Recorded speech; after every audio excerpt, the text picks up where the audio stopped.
What is up, world? We are back. Season 3, the LA Report. We are live. Man, how long has it been, Linjo? It's been we took this was definitely the definition of a hiatus for sure.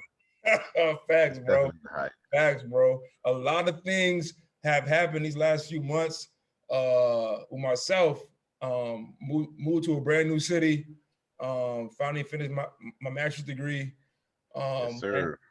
landed my first job after my master's. So been super busy with like moving and working and trying to get a hold of being in a new place again. So, that's why we've been gone. You know what I'm saying? So I was glad to be back though. Glad to be back. And for myself, new job, getting haze. This is as the frat says, it just never stops at this point, man. But enough of that. Y'all know we're back.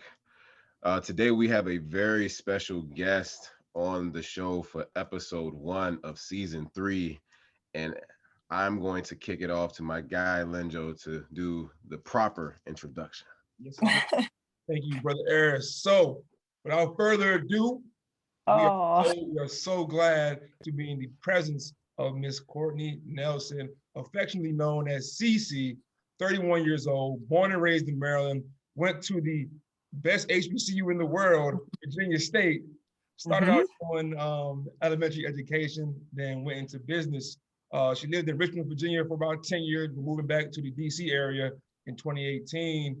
Now she's the director of operations and HR for the biggest Black-owned service hospitality company in the DMV area, KitchenCray, which has about 5 locations and about 140 employees. So that's really big business. Recently, she's a cast member on the Winfrey network for the show called Ready to Love, which premieres every Friday at 8 p.m.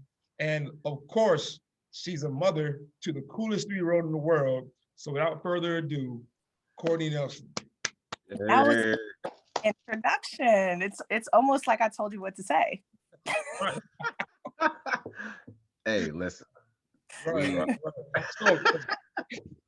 So let's hop right into it, right? So for those that are familiar with the DC area, KitchenCray is a booming business. You guys are all over the DC area now. I see you all are in FedEx Field, service some of the Washington football games now. So I want to tap into like, how did you make that move going from Virginia State and then moving to DC and then hopping right into KitchenCray? Like, how did it happen for you?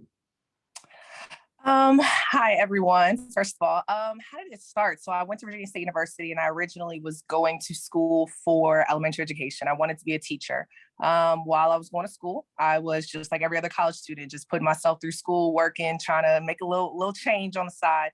I was, I think, a server at a restaurant at like 18 years old, bartending at 21, assistant manager at 22, and like a GM at 23. I was the youngest Black female, I would say, on the East Coast, maybe even in the US, but I can't, that's statistics now we talking. But yeah, I was a GM at 23. I was definitely not something I wanted to do. It was just something I was good at. I was still, grinding. I just graduated. And I was like, I don't really want to teach. I want to stick to business. So I started working in Richmond. I was doing managing at a company for like 5-6 years with MC Hospitality.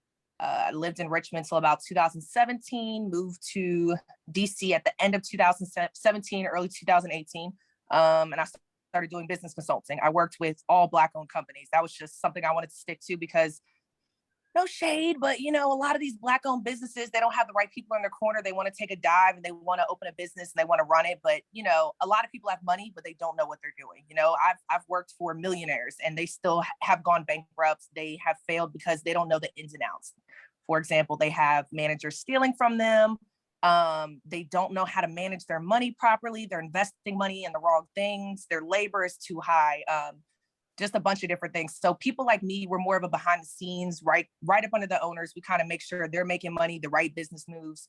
So yeah, I was doing business consulting. Wow. I started with a few companies in DC, well-known Crab Boss. You guys have probably heard of them. He has like 140 or 50,000 followers on Instagram. Worked with Uncaged Chefs. You guys might have heard of them. They got 150, 200,000 followers, another Black-owned, very well successful man. He's doing great. And then kind of landed with KitchenCray. And KitchenCray heard of me because obviously I was working with the Black-owned companies. They were doing really well. So they reached out to me, made me an offer, and they were like, come on board. At the time with business consulting, I was taking on, contracts with different companies. But then I was like, let me just work with one company. So they made me an offer, became the director of operations when they had 2 locations. And now they have 5. And they've just been grinding since. Like you said, we have FedEx Field. We had 2 locations at FedEx Field. We're looking to open Houston. We're looking to open Virginia Beach. Possibly New York is on the horizon, and also Baltimore. So there's a lot of locations we're looking at in the next 12 months to expand to. That's big time. That's really big, really big. So my next question would be like, so once you landed with KitchenCray and got your foot rolling and stuff like that, how did y'all adjust to the pandemic? Like, did Corona or did COVID make business worse, or did it help business grow? It definitely knocked us down, but I think it was kind of like a roller coaster. It knocked us down at first because obviously DC laws, they shut down completely. Like, you could not have people in your restaurants. So a lot of restaurants, just like, nightclubs and other places, they had to scramble to figure out how they wanted to make money. So a lot of restaurants utilized to go. That's what we kind of leaned on heavy. And then with KitchenCray being such a big name, people wanted to keep us afloat. They really wanted to support us. We were always running specials. I don't know if you guys are familiar with celebrity chef J.R. Robinson. He has a following out the ass. He's named a celebrity that he hasn't cooked for. So, him being such a large person, people relied on social media a lot through the pandemic. And with us, that helped us out a lot because not only are we a big name, but our boss is a big name. So, he was definitely throwing it out there, doing raffles, doing giveaways. We were doing a bunch of things to really keep us afloat. And, our community definitely supported us. So we're really appreciative of that. Yeah, for sure. It's crazy. Back in 2016, right, I used to work security at the nightclub Ozio. Ozio's, I knew you were going to say that. I told me that before. You told me you used to work at Ozio. So that was like a few months before, like, Park on 14th took the brunch scene to the next level. So Chef JR, your boss, or the main boss, he was doing the brunch at Ozio's. And I used to always be like, yo, he cooks too well to be in here. Like, he got to get the fuck out of here. And then now to see KitchenCray going and doing what it's doing is really good to see, Black business and Black men doing exactly what they're meant to do, So, I'm pretty sure, like, being in the food service business and being a consultant, you come across a lot of big name people, come across a lot of celebrities. So how did that land you with Oprah Winfrey and the Ready to Love show? So Ready to Love, wow. The premise of the show, a lot of people aren't familiar with, and a lot of people don't really care for reality TV, but the premise of the show is 10 women, 10 men, young Black business professionals that have careers in DC between the ages of 30 and 45 that are looking for love in DC. I don't really know if I was looking for love per se, just because I'm a boss, I'm a hustler. My lifestyle is very difficult to deal with. So the whole looking for love thing, that was never me. I always just let that come to me. And it takes a lot to be with someone like me. Like, you got to just let me grind, let me shine, and kind of just do your thing silently. But yeah, my girlfriend was like, I know, I'm sorry. I'm a little boss. I don't know. You guys haven't seen me at KitchenCray though. It's kind of fun to watch because you don't see a lot of Black women, a lot of Black women that are just like in a position of power that, sometimes you might come across assertive or aggressive or whatever the case is, but my staff really respects me. Like, they, I'm not just a boss, I'm a leader, and I try to show and lead by example. And that's where I get a lot of respect from my staff, from my management team, even from my owners. But yeah, so the show, how did I get on the show? Girlfriend recommended me to get on it. I was the youngest one on the show. I'm 31. Man, that was an experience. Would I do it again? I don't know. You don't know? Like the old-fashioned way. I don't know, man. Being on camera is tough. Well, do you feel like a lot of it was staged, like in context to, like, did you feel like those connections with the guys were genuine, or did you feel like, naturally, if there's cameras rolling, there's the tendency to maybe do a little bit more than what you would in a natural setting, right? Like, did you feel like that? Both for me, because actually all the women, some women really went on there with the intentions of like finding a man, wanting to settle down, get married. I'm a go with the flow type of person. I like all my relationships, my friendships, if I'm talking to a guy, to be organic. If it's forced, don't send it my way, because then I feel like I'm unauthentic to myself. The first day I met the guys, we were all mic'd up. We were all getting to know each other. I think after like a short conversation with each guy, I kind of knew that none of the guys that were there were my speed, and I know that sounds bad, but it is what it is. I'm being truthful about it. I'm an alpha female, so I feel like I was in a room full of beta males. Ooh. I don't think that would really, I'm gonna be honest, keeping it a buck, right? I mean, like, I don't think I mesh that well with them. I would want a man that kind of controls the room, but he doesn't have to be loud about it. You know what I'm saying? Like that alpha male, a lot of people think that an alpha male is the one that comes in there and beats on his chest. I'm more of I like a man that's like cool, swaggy with it, just low key. He's financially stable. He's got his shit together, all of those things. The guys that were in there, they just seemed intimidated. They seemed nervous. They seemed shy. I don't know. I was just like, these guys ain't for me. I don't know. They're not for me. They couldn't handle me. That's what I was thinking in my head. Yo, that's hilarious. That's hilarious, because I remember catching the episode, right? And of course, remember y'all, every Friday at 8 p.m. tune in. So I caught the episode and I forgot the dude's name. I don't know his name. It starts with a C. Huh? Cornelius, one of them. If you tell me about it, I'll tell you which one. Cornelius, right? So I think y'all were at like a little dinner scene or whatever, and the topic of sex before marriage came up. Right? And you were like, I can't get with it. I can't get with marriage unless I know what the sex is like, right? And Cornelius was more on the, I want to wait till marriage, et cetera, et cetera. And then y'all had a scene together where it was like just y'all two. I could tell in the scene, like he was mad, uncomfortable, or like he was like kind of like defeated. So can you touch on that some more? Like what exactly happened behind the scenes of that convo? Like how did that even come up? So when we get mic'd up, we don't just have like a topic of conversation. They don't just, come up to us and say, start talking about this. We sit down, we hug each other, and then we just start talking. How's your day going? Just casual conversation. That first scene that you're talking about, I was on a double date with me, a girl, Camille, Walter, and Cornelius. And we were talking about spirituality and religion for 45 minutes to an hour. I mean, we're literally in the hot sun filming in the middle of July. It was so hot. I don't mind talking about that, but like, even if I was on a date at a nice restaurant in DC, I don't want to talk about that for 45 minutes. It's not really something that you can talk about for 45 minutes to an hour. So we all spoke about, what our beliefs were, Christian, whether we were spiritual and everything. And then we kept talking about it. And here's me. A lot of people know my energy. I'm a Leo, I'm fire sign. I'm like, I love to have a good time. So I kind of blurt out, I'm like, so what do y'all think about having sex before marriage? And the producers come over, they're like, yo, wait, hold on. I was like, man, we got to spice this combo up a little bit.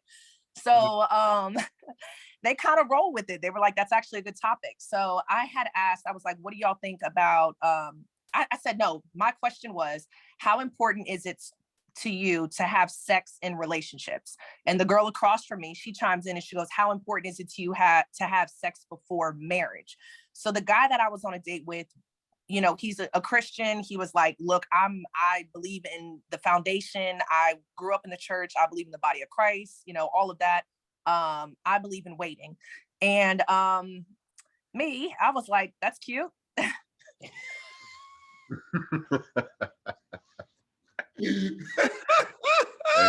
bro. So when I tell y'all, Twitter slaughtered me. They were like, yo, she's fast, she's a hoe, she's a sex bot, she's this, she's that. So all these interviews that I've been doing, even after the show, I've been telling people, I'm like, I think the best thing for relationships is to be honest with yourself. I didn't go on this TV show to have a platform to try to make myself seem like more than what I am.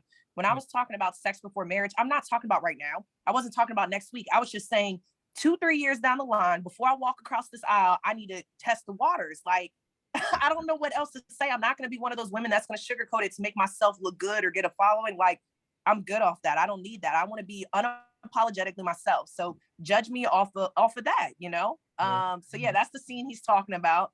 I definitely Okay. told Cornelius I was not waiting, not till marriage, not 2-3 years. Because like, think about this, Linjo. What if I wait 2-3 years and then he breaks up with me? Who's going to give me those 2-3 years back? What if I wait 2-3 years and it's not good? You know, so this is a question, right? So this, like, so I'm in the I'm camp. joking, but y'all get what I'm saying. Nah, I feel For you. sure, no, 100%. So this, I tend to fall in line with your line of thinking, right? Like, I don't think, for me personally, I could wait until marriage. Personally, that's just me. However, somebody did throw something back at my way, and they are in a situation where they they didn't have sex until they got married, and it was very interesting. It was just it kind of just happened that way for them. And basically they were like, if you are, the foundation of your relationship is just non-sexual in the context of like sex does not happen until marriage, you build up such equity in a relationship that even if the sex isn't what you thought it would be by the time you get married, there's so much equity built in the relationship that it's like you potentially in their situation, it's like, how would, are you really gonna say it's bad because you feel like at that point you love a person, or you in that you're infatuated that much that you're gonna say, you know what, I'm more likely to try to help this person along the way to try to show them what I like, X, Y, and Z, versus if you do have sex with somebody and it's just why you like, I'm straight, like I'm not doing it again, like that was cool, but there's no equity in it. So like I want to kind of gather your thoughts on something like that, because it made me stop and pause. I mean, I'm still not with that, but I was like, okay, that's a realistic expectation to kind of look view it through. Yeah. Really depends on how important sex is to you in a relationship. And like I said, for me, like I've done long distance relationships where it's a flight, like not a drive, it's a flight. So therefore sex cannot be on the forefront. We're talking FaceTime calls, phone calls, whatever we can make shake. I just know that for me, that's a part of intimacy. That's a part of bonding with my partner. That's a part of, a love language for me. That's my preference. And, I explained that to the guy on the show. I was like, yo, I really respect your morals. I respect your values on that, being your preference. But in hindsight of that, if I'm respecting someone's morals and values on wanting to wait, I need my values respected as well, that I don't want to wait. It doesn't have to be a week. It doesn't have to be a month. It could be a year. It really could be a year. But I'm just saying, before I make that permanent step across the aisle, that is something that I want to experience with my partner. I think it's beautiful that some people want to wait in this instance that you're talking about, but I don't know, man. It's just not for me. I gotta be honest. I'm not gonna lie. I've been saying this on every interview. It's just not for me. I respect it. All the power to you, my brother, my sister, whoever wants to do it. But I gotta take that leap, at some point in time during the relationship. Yeah, I agree. I think we're all in agreement here about, the sex before marriage. I would prefer that. Again, like you said, I respect those that decide to wait, and I agree with that point too. Like, maybe at some point you build up so much equity that if the sex is bad, it's not necessarily a deal breaker, which can go, forward and forward depending upon like your commitment to like being patient with your partner and learning how to. I'll be honest, that shit is a headache. I ain't gonna hold you, Slim. I ain't gonna hold you. Like I understand being mature about it. Like, yeah, I'm gonna wait. I'm gonna show her how to do this. Show her how to do this. We're gonna take our time to explore. That shit sounds great. It does, and some people can do it. But I'm not gonna lie, that shit is a headache. Like it's like I feel like I want a certain kind of baseline with the sex, and then we can go from there. You know what I'm saying? I want the baseline to be at the fucking rock bottom, and I'm like up here, or vice versa. I'm at rock bottom, you're up here, and you have to wait on me. I will feel away. So, yeah, I definitely agree with that. But also think about this. I think at a certain point in life, as mature adults, when you get to a certain point, you want a relationship that has substance, right? A lot of people, when they were watching the show, they were like, oh, Courtney, why would Courtney bring this up? She's super hypersexual. I was like, just the same way bring up other serious topics? Like, you know, they got on another girl for talking about finances. And everyone's like, well, why would you bring that up? Not for nothing. Statistically speaking, the number one reason for divorce is not infidelities, it's finances. So yes, talk about your finances with your partner. That's important. Talk about if your partner wants kids or not. When I was 24 years old, I dated a guy for 6 months. He was a police officer in Richmond, great guy. Found out after 6 months that he had a vasectomy. Is that a bad thing? No, that's his preference. But he had a vasectomy, didn't have kids, didn't want kids. And I was 24. I knew at some point in time in my life, at 24 years old, in the future, I wanted to be a mom. So at that point, what are we talking about? We're talking about serious things as adults that need to be discussed in order for you to move forward and have a healthy relationship. Kids, spirituality, religion, sex, finances. Talk about these things before you take the next leap when it comes to it. I'm not going to have somebody crucify me because these are topics that I want to discuss. You know, we can't just be dating anybody nowadays. You got to date people with substance that have the same goals, mindset as you. Make sure that shit aligns. That's all I'm saying. So Yeah. I don't know.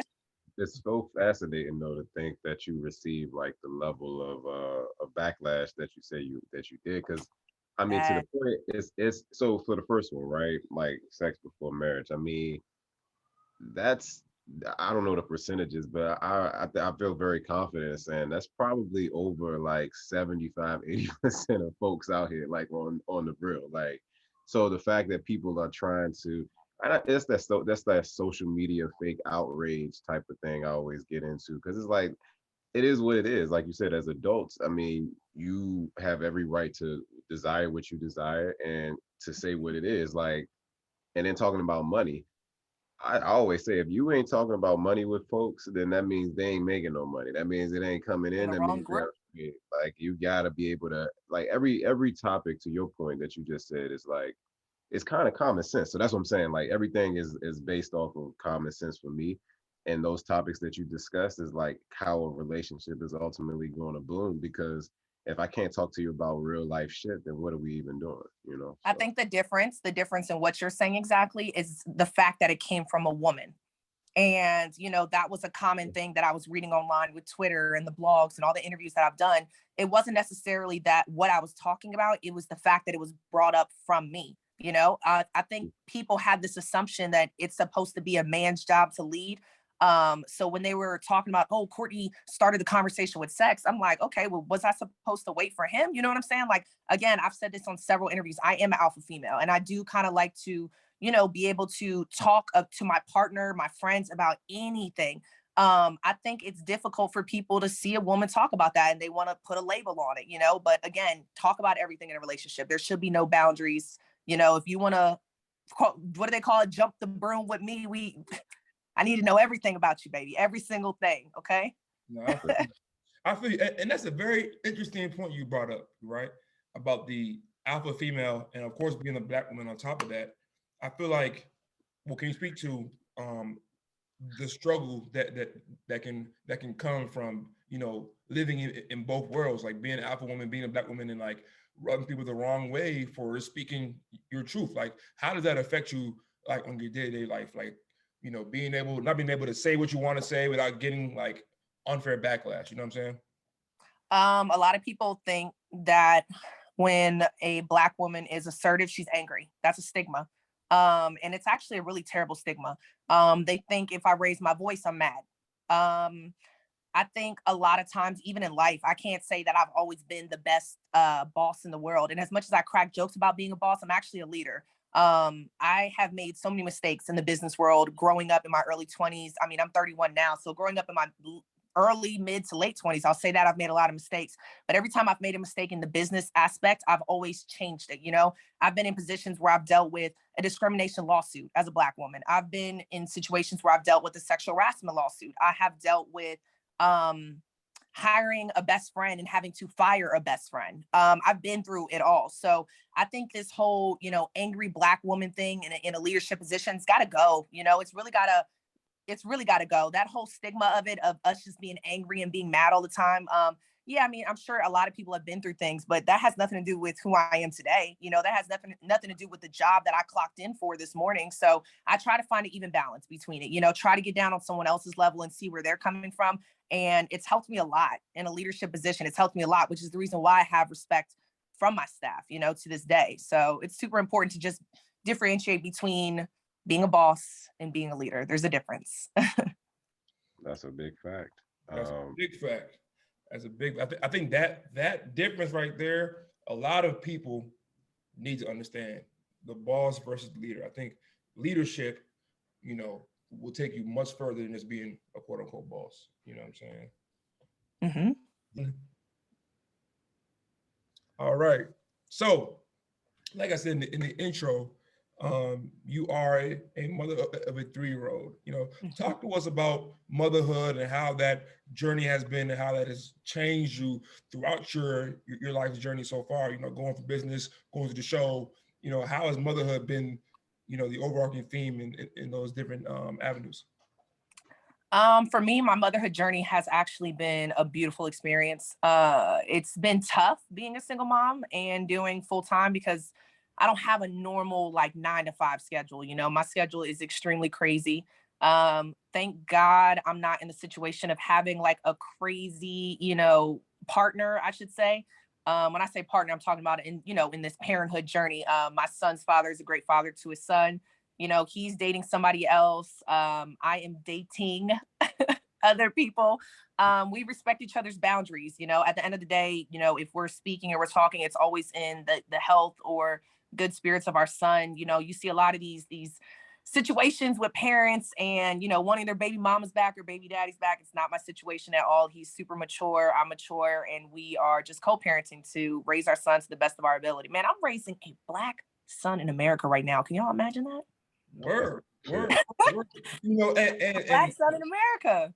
And lately, at least these past 2 years with the pandemic, Breonna Taylor, George Floyd, etc. How are you making preparations to get your son's mind right for the reality of what it is to be a Black man in America? So kind of to touch on that, if you get on my Instagram or even my story, rarely, I don't post my son at all. I don't post him just in the fear of just wanting to be private.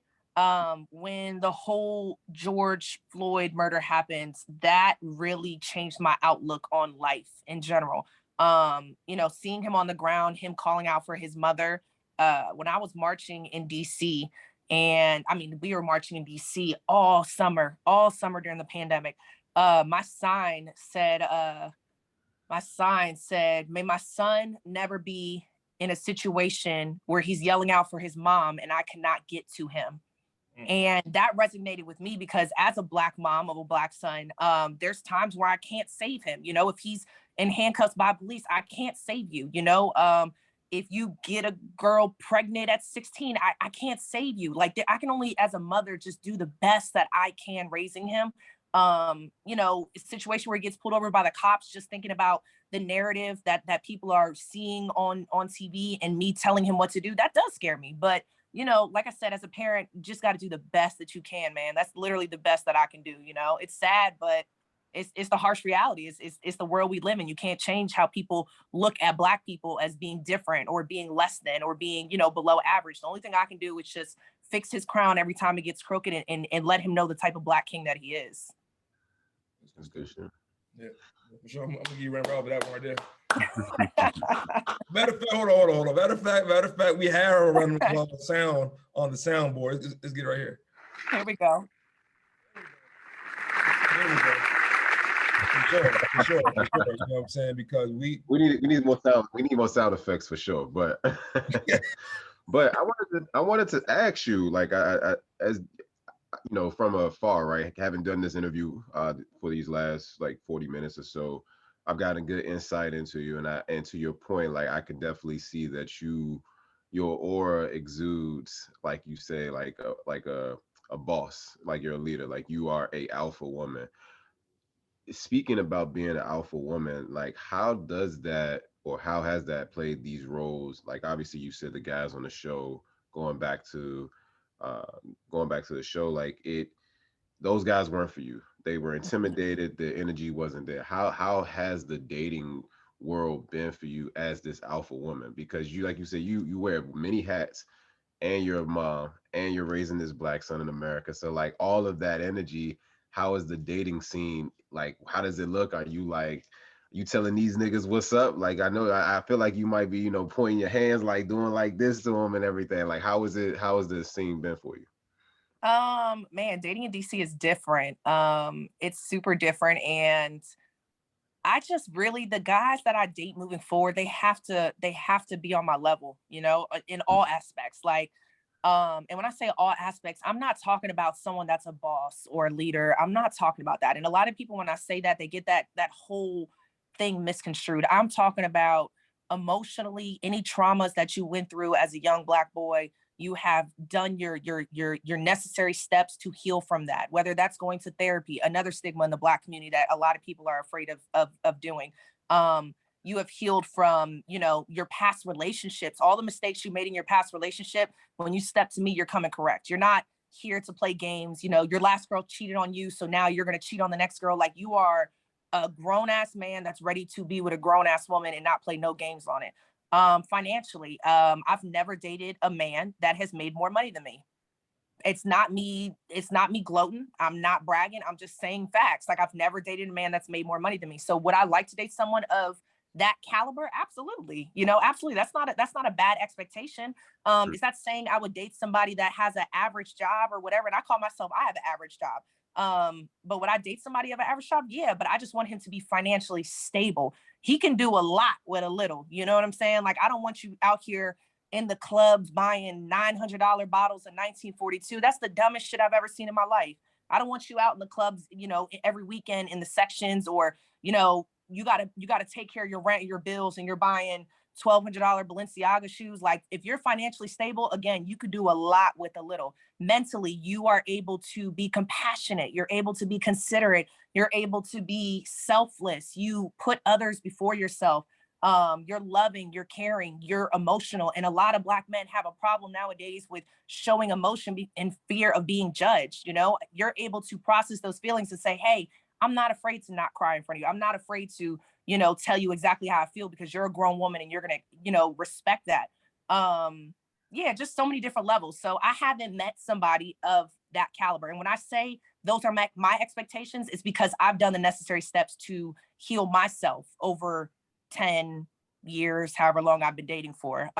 So yeah, I don't think that's a harsh expectation to have for somebody, but I would like that for someone because I've done that. I don't want to go through anybody's like childhood traumas because they're afraid of doing therapy and things like that when I've already healed. I don't want to raise a grown man because he's used to his mom taking care of him. That's not a bad thing, but it's just not where I'm at. I want a grown ass man, like literally handles business.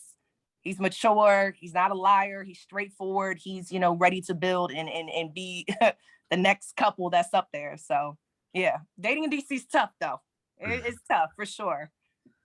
I appreciate that answer. I think that, like I said, a lot of stuff that you say, I fall in line with, because I mean, it's really not, you know, anything. It's not. It, it's just basic communication about what you want, and I think that that's the ultimate thing that a lot of people just don't do, or they try to, as they say, send a representative of who they think you want them to be, and then Yeah. it slowly fades away. So I think that all of those things are very good and true that you said. No, that's facts. That's facts. That's facts.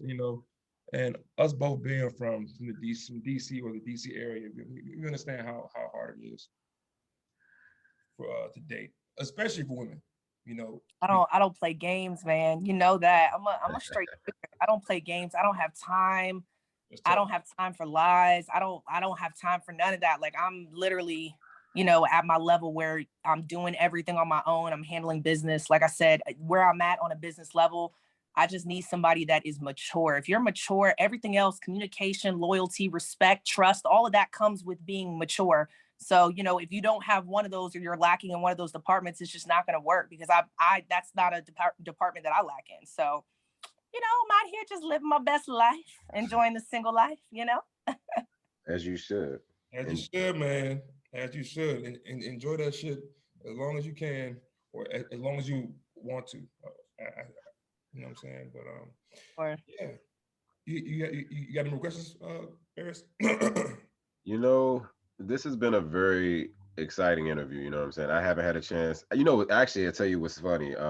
So I had a part-time gig recently, called Scissors and Scotch, and they were watching your show, like in the back, and I think I don't remember what clip it was, but I have recognized you because I had met you out there one time, and I was like, wow, like this was the show, Ready to Love, and it was just like having, obviously not had extensive conversation as we did just now. I've gained obviously a lot of respect for the person that you are. Not that you didn't have respect from me in the first place, but just a newfound respect on just the person that you are and how you handle yourself. Like that's very dope, and is very interesting. Like I said, just to know that like women, there are a ton of women out there in terms of who can communicate well, but like in just certain avenues of being able to speak their truth. And I think that's much needed. So You know what's crazy? A lot of thing about reality TV is the production shows you what they want to show you. I talked about a lot of different things, and the thing that got on the forefront of who Courtney is, who CeCe was that she was not waiting to have sex before marriage, and they ran with that storyline throughout filming. And that's why I said, would I do it again? No, I wouldn't, because reality TV takes little snippets of you and they show the world what they want you to see. They didn't, show me talking about my business. They didn't show me talking about motherhood.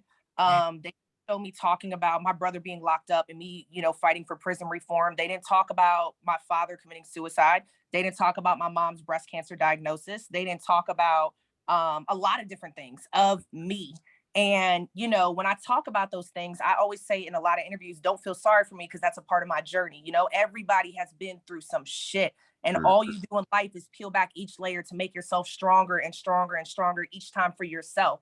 So, when I was doing the show and they showed that whole she's not waiting for, sex before marriage, I was like, but what about this? What about that? What about this? They didn't list all those things. And I feel like they could have done a better job showing that, because a lot of people would have resonated more with seeing that she's a normal human being that's been through some shit and she's standing up tall and not letting nothing hold her back. So, reality TV is not for me. I wouldn't do that experience again, but if anybody's up for that, just make sure you know what you're signing up for. Like I said, we filmed 60 hours a week all summer, and you would see like 2-3 minutes of me each episode. Like, it was so bad. So again, this is me unapologetically myself. The people that know me in real life know what type of time it is. Lenjo knows me, so he knows how I am, man. He knows how I am. I'm a good time. For sure. Courtney is a very, very solid individual. And it's actually very unfortunate that that's how they marginalize and minimize your story just to run with, I guess whatever sells, you know what I'm saying? But that's the reality of TV and social media. So for all those out there, please don't take shit for surface value. Please take your time, do your research, and get to know someone and really understand their story before you pass judgment on them. You know what I'm saying? So facts. Facts. No, for sure. that's why you do show. That's why you get all these lovely interviews. Like, you know what I'm saying, just to be able to tell your story. And I mean, because like I said, I don't believe half the shit I see on social media or hear. I know that toxicity sells in today's world, and anything and everything that's toxic or negative, for better, for worse, that's just what they're going to promote. So hearing you talk about the glowing terms of your life and everything you got going, like I said, that's what we need more of, because everybody got the toxic shit too, but it's like the shit that actually matters, like shit you can actually build on. So I Facts. appreciate you coming on to our Oh, show. thank you guys for having me. This was dope. Yes. Thank you, Lenjo, for inviting me. Yo, for sure. Oh, before we end the episode, give everyone your social media and where they can find you. And also make sure y'all tap in with KitchenCray. You're ever in the DC area, tap in with KitchenCray. You go to a football game at FedEx Field, tap in with KitchenCray. You're on 8th Street, tap in with KitchenCray. They got some of the best food in the area. That's coming from me. I'm a big guy. I love to eat. They got some of the best food. So make sure y'all tap in. Listen, they might not catch me at a KitchenCray because I bounce between all the locations, but y'all can definitely catch me on Instagram and Twitter. It's Get 'em CeCe. CeCe, my nickname. Yeah, pull up on the kid, slide in my DMs, ask me a question, talk to your girl. I'm down to earth. So I always respond back to people. So holla at me. For sure. And with that, we say peace. Peace. Bye, y'all.